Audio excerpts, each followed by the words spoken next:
भोजपुरी में तो एक एक से गंदा गाना सुने होंगे आप लोग, गंदा से गंदा गाना। लेकिन हाई गाना सुन के तो हर दिमागे खुल जाए। सुनो पहले गनवा के चीज पतु करेलू घमंड जरे बरहमंड आग लाग जाता लंड में बोलेगा।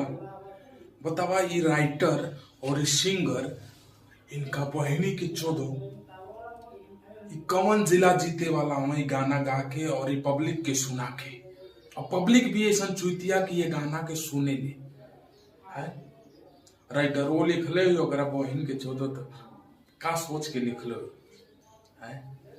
बतावा फिर से सुन लगानुआ के तंदा घमंड जरे बरहमंड आग लाग जाता लंड में बोल के इतना तगड़ा बा। और एक पर जो एक्टर बा लड़की ये गाना के कहले बहुत बढ़िया गाना बा। आग तोरा माइक